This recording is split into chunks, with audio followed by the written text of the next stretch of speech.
2006 Mumbai local साखळी बॉम्बस्फोट प्रकरणासंदर्भातली update आहे। राज्य सरकारची सुप्रीम कोर्टात याचिका दाखल करण्यात आली आहे। मुंबई हायकोर्टाच्या निर्णयाला आव्हान यातना देण्यात आलंय। राज्य सरकारच्या याचिकेवर गुरुवारी सुनावणी पार पडेल अशी देखील माहिती मिळते। मुंबई ब्लास्ट प्रकरणातील 12 आरोपींची हायकोर्टाकडून निर्दोष सुटका करण्यात आली आहे आणि त्यानंतर हायकोर्टाच्या निकालाला आव्हान देण्यात आलंय।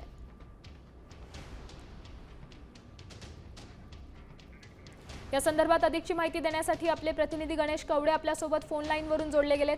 हायकोर्टाच्या या निकालाला आव्हान देण्यात आलंय, काय अधिकची माहिती आहे?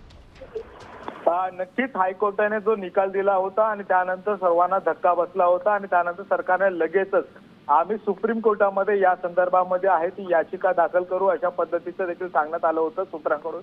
आणि त्याचनुसार खरं तर ही याचिका आहे ती सुप्रीम कोर्टामध्ये आहे ती दाखल करण्यात आलेली आहे आणि याच याचिकेवर आता सुप्रीम कोर्टामध्ये आहे ते गुरुवारी खरं तर हे प्रकरण ऐकण्यासाठी मंजुरी देण्यात आलेली आहे। त्यामुळे गुरुवारी ज्यावेळेस हे सगळं प्रकरण सुप्रीम कोर्टामध्ये येते त्यावेळेस नेमकं आता सरकारच्या वतीने नेमकी काय बाजू मांडली जाते हे देखील पाहणं आता गरजेचं आहे।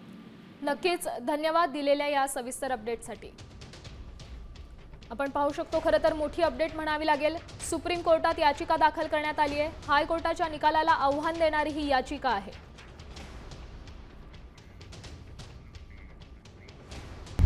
आता isakal.com आहे देशातील नंबर 1 ची मराठी न्यूज वेबसाईट। प्रत्येक अपडेटसाठी isakal.com ला नक्की भेट द्या।